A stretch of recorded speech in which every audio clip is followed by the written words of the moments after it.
You are the people who I have believed in my entire career, whether the coach is a nurse, whether the coach, and rarely can be a physician, whether the coach is a psychologist or a promotor or a community health worker or a co-worker, a friend, or a family member.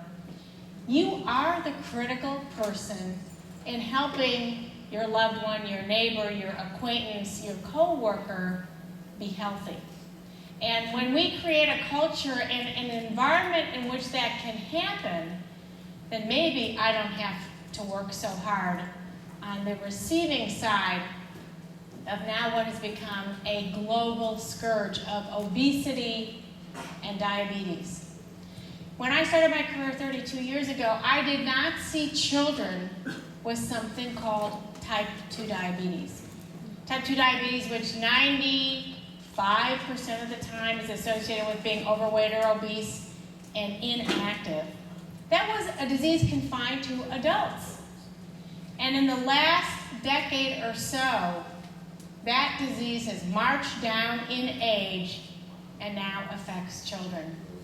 So let me tell you what that means. I saw a child not too long ago in my clinic who, at the age of 13, weighs 293 pounds, Holy cow. who came to me with the typical symptoms of diabetes. Mom is overweight and unfit. And when we took a kind of a assessment of what's the physical activity level of the family, you know what Mom does? She has 10 minutes a week that we estimate in physical activity, time outside, just getting up and going to the bathroom and getting up and going to the door and all the regular things. And that child, inside the context of school, inside the context of a community, actually didn't have a whole lot more active time. I've been in schools, we've done surveys where you actually see that the child in PE class has only 45 minutes of PE class, 8 minutes of physical activity. So how do we change that paradigm? How do I look at this child now burdened with diabetes? And by the time he left my clinic, we burdened him with 4 different medications to take, some of them 3 times a day, and to check his blood sugar 4 times a day. It's a tough thing for a child to do. So what do we do at the end? We have developed in actually kind of on a national level with the National Institutes of Health, a program that looks to make these children healthier by giving them a coach. We have a randomized clinical trial that's actually going on across the United States in 15 different centers, where you either get 1 medication, that's pretty easy. Maybe you could be randomized to the group that gets 2 medications.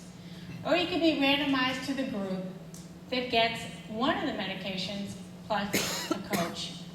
And what does that coach do? And we've spent a lot of time training these coaches. Some of them, are not healthcare providers. They are college students, they're graduate students, they're people, actually the coach in my center turned out to be one of the secretaries in my office who said, you know what, I want to do something more than just be a secretary. I want to interact with families. So we taught her the principles of coaching, and now that's what she does. So she meets with this child and this family once a week. She sees them, helps them understand, how do I get a healthy choice in the grocery store, particularly when I live in a community in which those choices are very difficult. How do I get some physical activity, particularly when there's not much offered in PE class? It's not safe to go out for a walk in my own neighborhood.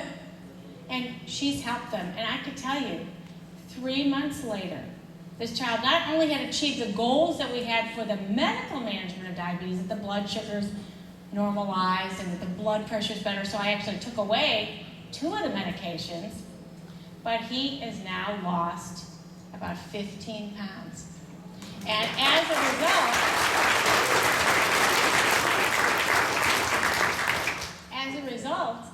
he's like a new guy.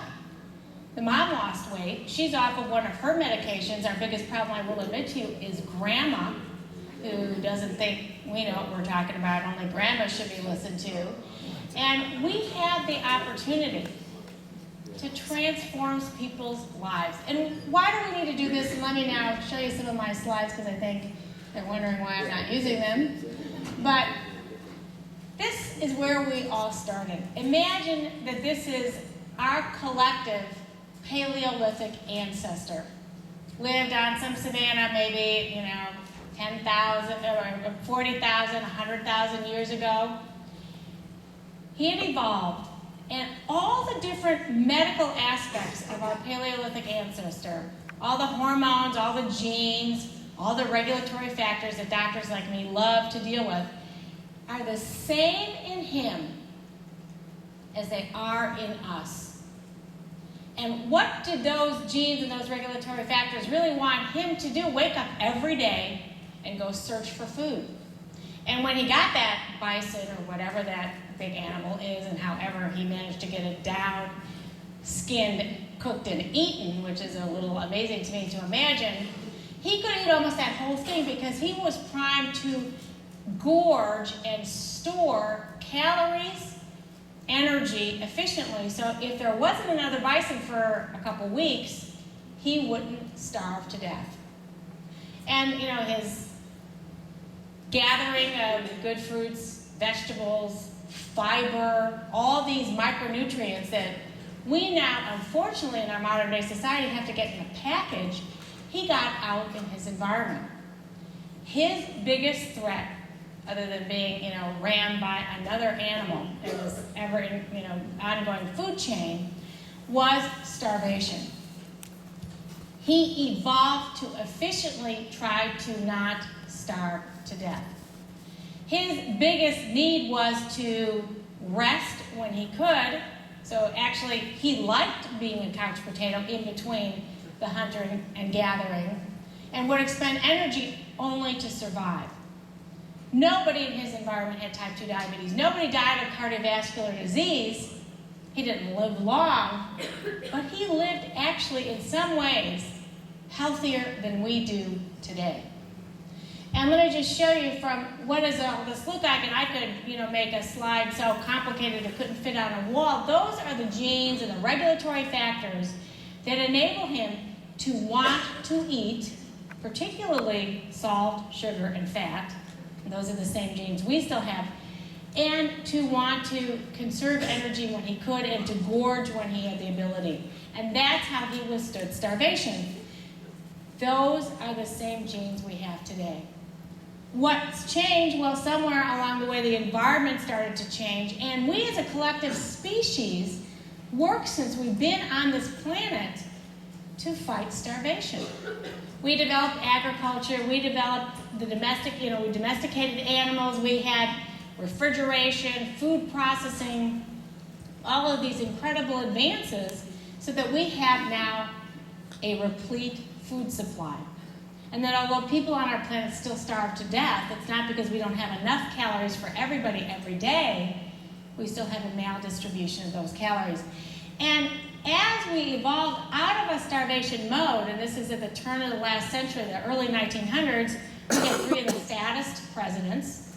We had, that picture is Lillian Russell. She was the diva of the day. She weighed 200 pounds.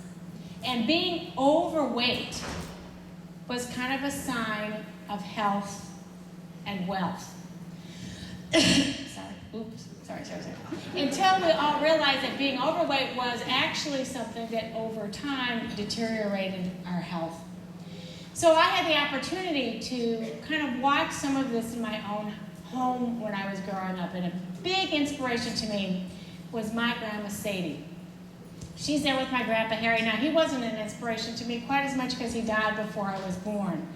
And you can see my grandma being married in the bottom picture at the age of 17. That happens to be the day she met Harry. Fortunately, we've overcome that as a species for the most part. Up on the top, she's been married a couple of years, already had a bunch of pregnancies. And her way to survive while my grandpa was busy collecting junk, he was actually a junk collector, she made candy. That's her candy store in Chicago in the end of about 1918, 1919. still not being able to eat that candy, and then by the time I knew Grandma Sadie, that's what she looked like. She'd retired.